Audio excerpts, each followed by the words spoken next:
একটা ভালো স্কোয়াড হয় কেমন, যেখানে একটা রাশার থাকে, একটা আসল্টার থাকে, একটা স্নাইপার থাকে, একটা গ্রেনেডার থাকে, আর 4 নম্বর ব্যক্তি যে আসল্টার এন্ড গ্রেনেডার দুটাই। কিন্তু এখন কথা বলে আমার স্কোয়াড সম্পর্কে, যেখানে 4 জনই রাশার, 4 জনই স্নাইপার, 4 জনই আসল্টার, যার যেমন চাইতেছে তাই করতেছে।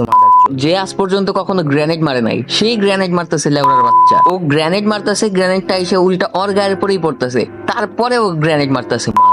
আর আজ পর্যন্ত যে স্নাইপার চালায় নাই ওই স্নাইপার চালাইতেছে লেওরা সুদা। ওই স্নাইপার দিয়ে জুম করে ধরে রয়েছে, তার সামনে দিয়ে এনিমি চলে যাইতেছে, কিন্তু ও ওরেও মারতে পারতেছে না, তারপরেও আর স্নাইপার চালাইতে হইবে মা গির বিক্রি। আর আরেকটা প্লেয়ার যে নিজের রাশার মনে করে, মানে একটা এনিমি ঠিক মতো মারতে পারে না, ও খালি একটুতেই বলে রাশ দাও রাশ দাও রাশ দাও। এনিমির ঠিক মতো ড্যামেজ দিতে পারে না, তারপরেও বারবার এনিমির কাছে যায়, গগ গগ খায় আসে। তারপরে সারা ম্যাচে খালি রিভাইভ দাও বলবে আর মাথা ডাকাবে। আর লাস্ট 4 নাম্বার প্লেয়ার, ওর ব্যাপারে আর কি কম লেওরা সুদা। ওরে তো আমি স্কোয়াডে এই জন্য নেই যাতে করে স্কোয়াডে 4টা প্লেয়ার পুরো হয়ে যায়, তাছাড়া আর কোনো কাজ নাই।